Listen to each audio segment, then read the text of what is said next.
Mesdames et messieurs, bonsoir, bienvenue dans cette grande édition dont voici le titre.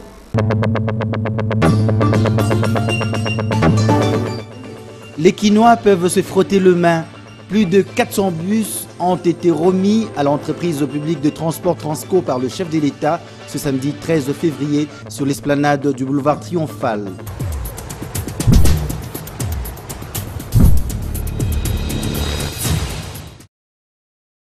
Cérémonie grandiose sur l'esplanade du boulevard Triomphal ce samedi 13 février 2021. Le président de la République, Félix Antoine Tshisekedi, a procédé à la remise de 400 bus à la société publique de transport Transco.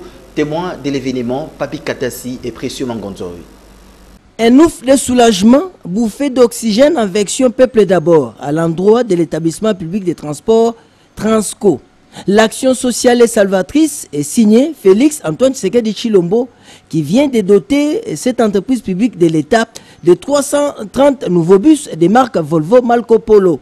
Cette cérémonie grandeur nature a connu la présence des corps constitués, des travailleurs de Transco et de plusieurs militants des partis politiques, membres de l'Union sacrée.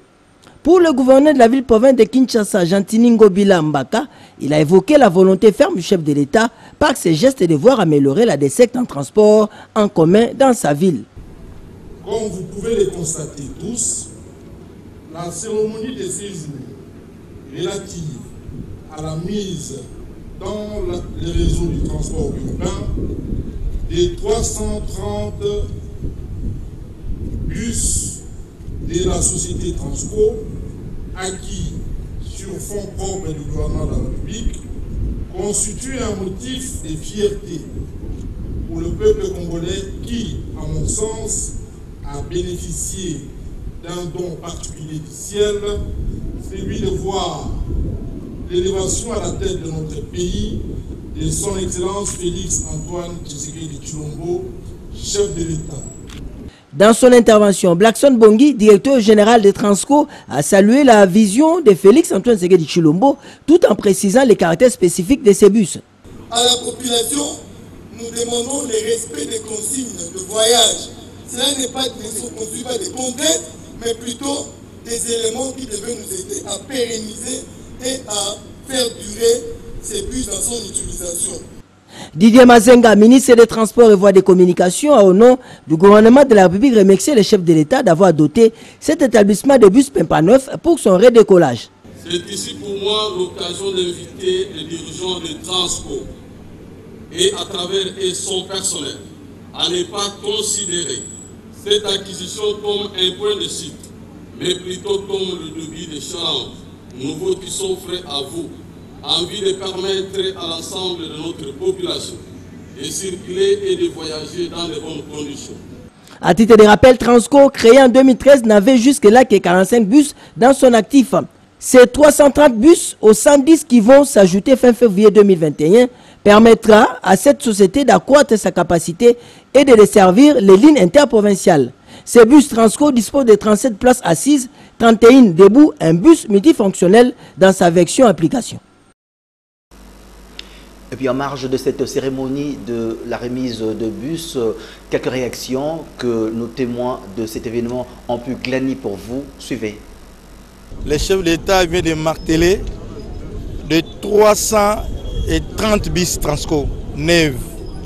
Et le bus Transco, il y a de cela 7 ans, ils avaient plus de bus à bon état. Et avec l'apport du chef de l'État, Félix Antoine Tshisekedi Tshilombo, il a donné le meilleur de lui. Il a donné 330 bis aujourd'hui, il veut dénoncer ça au peuple congolais. Et nous les félicitons sincèrement. Et sans oublier le ministre des Transports et Voies de Communication, Maître Didier Mazenga Mukanzu, de tout ce qu'il a fait. Et il a travaillé à arrache-pied, jour et nuit, toujours avec le chef de l'État. C'est quelqu'un qui a beaucoup travaillé, qu'on les jette des fleurs. L'entreprise contractante qui va faire les maintenances doit aussi veiller à ce que les travaux de réparation puissent s'effectuer dans les meilleures conditions, pour que ça ne puisse pas aller dans les garages avec les pneus démontés, cannibalisés. Et nous souhaitons aussi que la police de roulage puisse faire bien son travail.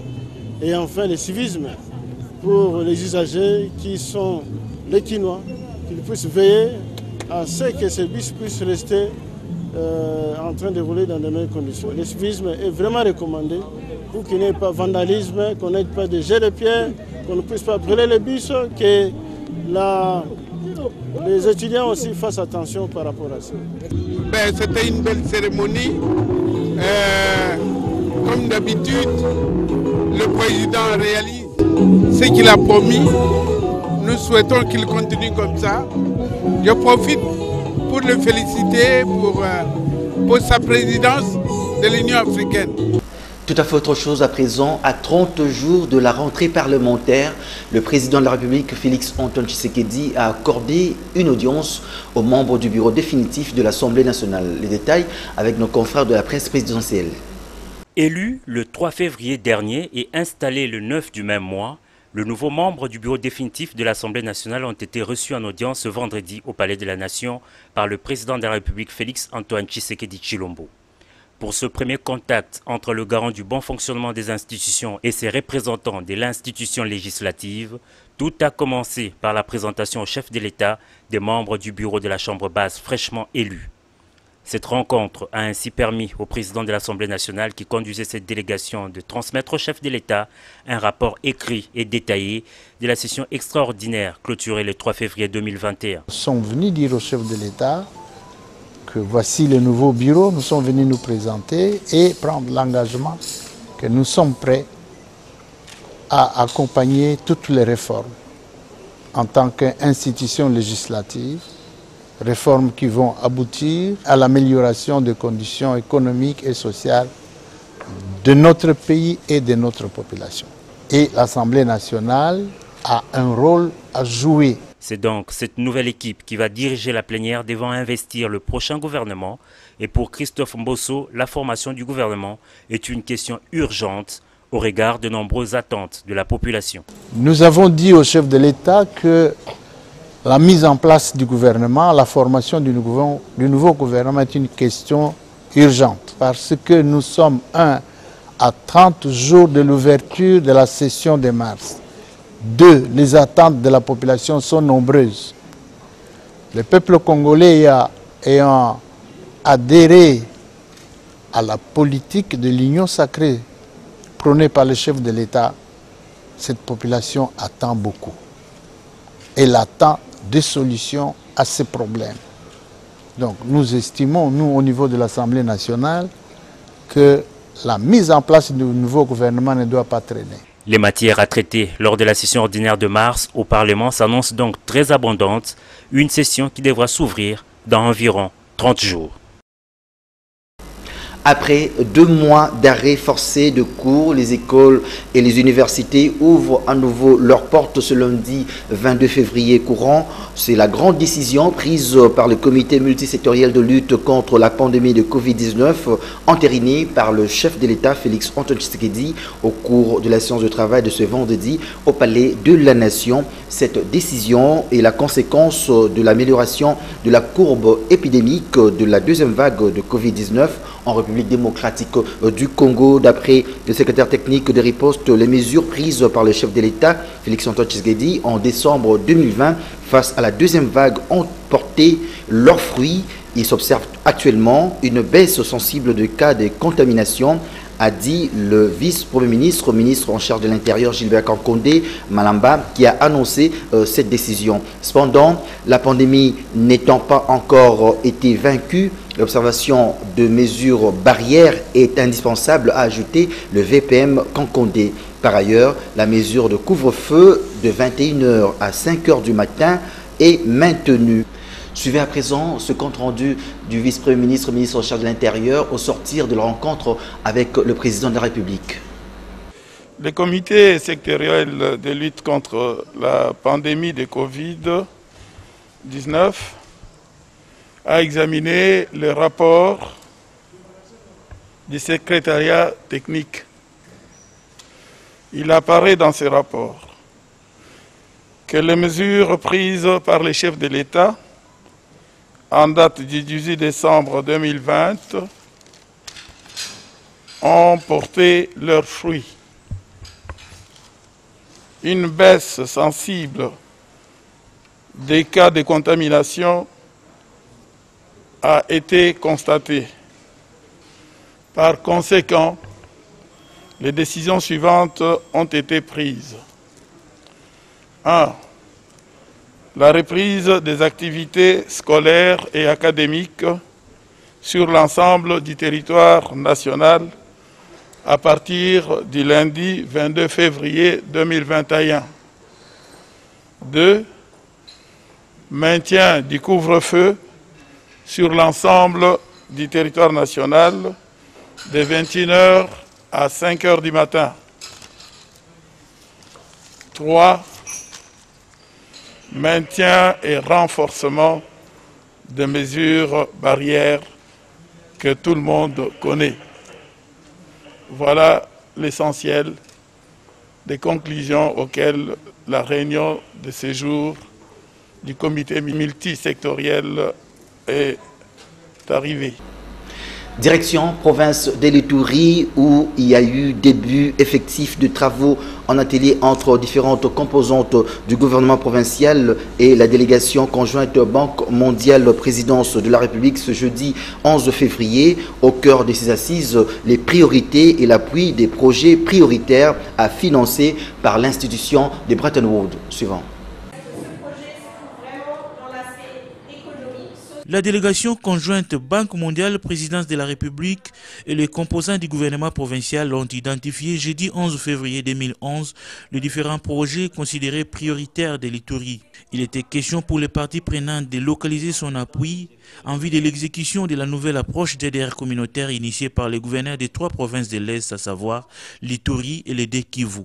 Dans notre composante sont concernés tous les acteurs impliqués dans la question de la gestion des ressources financières et des ressources humaines au niveau de la province de l'Ituri, parce que la thématique abordée au niveau de cette composante concerne notamment le renforcement de capacités de la gestion de finances publiques décentralisées. Les délégués de COREF ainsi que de la Banque mondiale aujourd'hui ont tous les tableaux plus ou moins complets des problèmes qui persistent encore, qui vont nécessiter l'accompagnement. Selon Monani Bourg, chef du bureau de la Banque mondiale pour la région de l'Est, la priorité sera accordée aux projets économiques pour le relèvement des vies des communautés.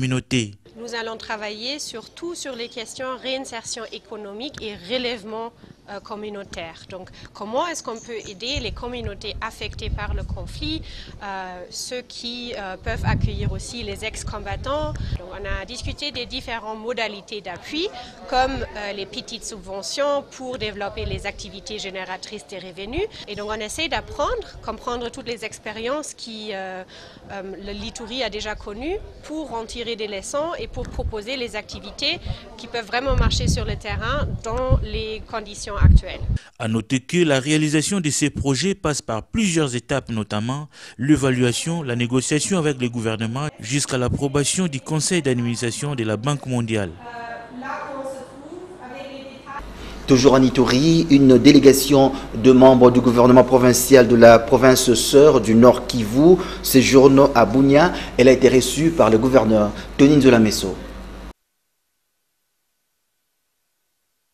Conduite auprès du gouverneur de province par le ministre des Finances Janvier Goudra, une forte délégation constituée de membres du gouvernement provincial du Nord Kivu est venue à la rencontre de Jean Bamanissa Saïdi. Au cours de cette audience, les deux parties ont pensé en revue un certain nombre de points qui lient les deux provinces. Il s'agit, entre autres, de l'évaluation, de l'actualisation du protocole d'accord signé entre les deux provinces, de la sécurisation des opérations économiques ainsi que l'uniformisation de mesures de perception des taxes pour le véhicule en transit. Nous venons de rencontrer son Excellence, Monsieur le gouverneur de province de l'Ituri. Nous sommes le ministre provincial des Finances de Mines Nord-Kivu avec le collègue en charge de l'économie des hydrocarbures et le directeur à la DGRNK.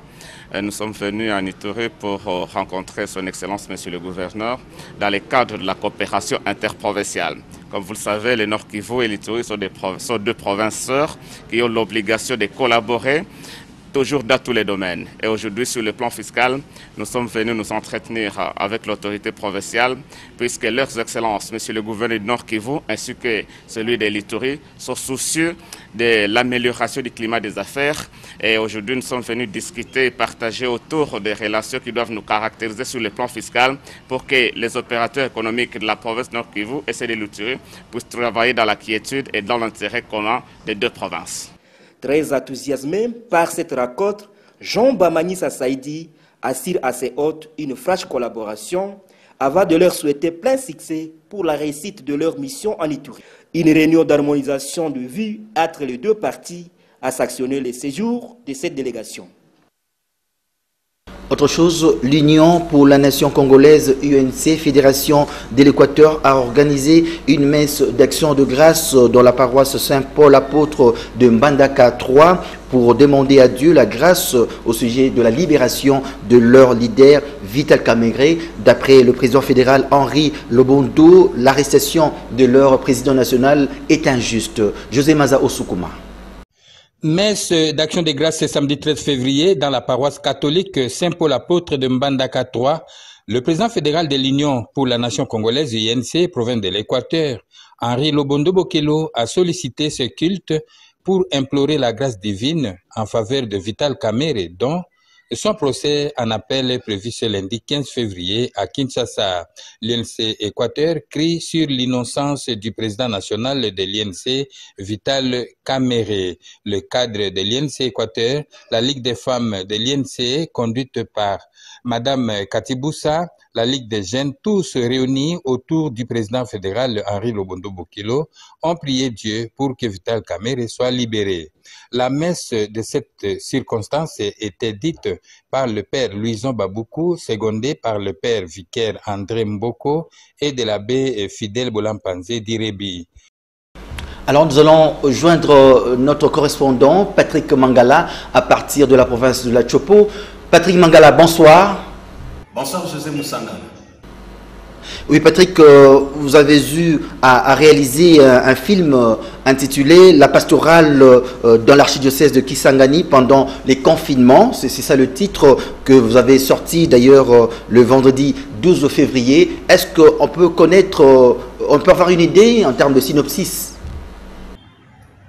C'était pour la première fois de voir le prélat catholique de célébrer la messe sainte et aussi nous, comme fidèles, aussi de rester à la maison, de prier en famille. Donc dans ce documentaire, on a voulu montrer comment est-ce que la pastorale se faisait pendant les moments de confinement. Pour répondre à votre deuxième question, oui, la cérémonie s'est bien déroulée hier. On a noté la présence de plusieurs invités. Plus de 130 personnes ont répondu présents à notre invitation. Je profite déjà de votre antenne pour vous remercier aux invités et aussi spécialement à l'archevêque de Kisangani, Monseigneur Marcel Bouté Mitapa, qui a patronné même l'activité d'hier. Et aussi, je salue aussi la présence de l'évêque de l'ECC, Monseigneur Mutika, qui est aussi présent à la salle. C'est vrai que réaliser un tel film, vous avez rencontré certes nombre de difficultés. Est-ce que vous êtes financé en d'autres termes, qui sont vos partenaires? Oui, le film, on ne peut pas réaliser le film seul. Les films financés, en d'autres termes, je dirais non, mais nous avons quand même quelques partenaires qui nous ont aidés. Et je salue la collaboration d'abord de l'archidiocèse de Kisangani qui est chapeauté par l'archevêque Marcel Bouté Mitapa et aussi d'autres partenaires qui nous ont aidés en titre illustratif, la banque IFOD, il y a la Caritas Congo, la RTA, l'Archikis en ligne, l'aumônerie des jeunes. Donc plusieurs partenaires nous ont aidés pour que nous puissions réaliser ces films. Donc nous avons réalisé ce film avec l'appui aussi des partenaires. On voudrait connaître un peu quelle est la prochaine étape. Après avoir sorti ce film, qu'est-ce qui suit après? Oui, le programme est que demain, nous serons à la paroisse Saint-Esprit pour exposer les photos et faire aussi la vente de DVD. Et les ventes, nous serons dans la salle de l'Alliance française de Kisangani où le film sera aussi projeté. Donc ce sont là les 2 dates qui sont d'abord retenues dans notre agence Kisangani. Mais il y aura aussi d'autres dates qui vont venir avec le temps. Oui, Patrick, on peut que souhaiter bon vent à ce film. Merci, au revoir. Merci José, merci aussi à Antenne A, parce qu'Antenne A aussi fait partie de nos partenaires. Nous disons merci à la grande équipe d'Antenne A et aussi merci. Place maintenant aux actualités en dehors de nos frontières. Suivons.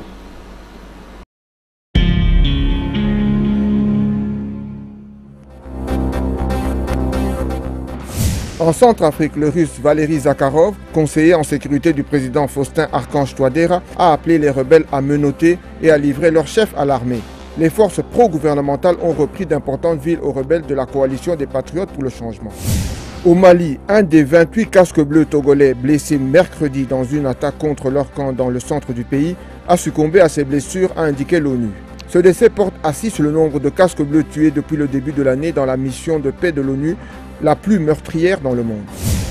Au Burkina Faso, une épidémie d'hépatite E affecte plus de 700 personnes à Barsalogo dans le nord selon Médecins sans frontières. Cette ville accueille les déplacés fuyant les violences djihadistes et intercommunautaires. L'ONG accuse le manque d'infrastructures d'assainissement et d'hygiène. La Cour suprême britannique a autorisé des milliers de Nigérians à poursuivre le géant pétrolier Shell au Royaume-Uni pour les dégâts à l'environnement infligés par des fuites de pétrole. Saisie par des communautés du delta du Niger, la juridiction suprême contredit ainsi 2 décisions inverses de tribunaux à Londres qui refusaient d'être saisis.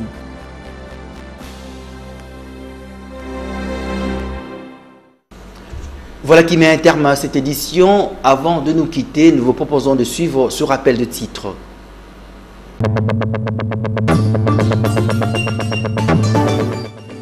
Les Quinois peuvent se frotter les mains.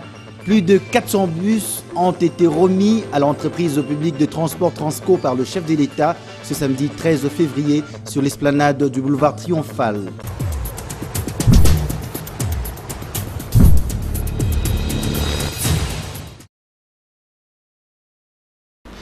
Ce journal est complètement terminé. Bonne soirée chez vous.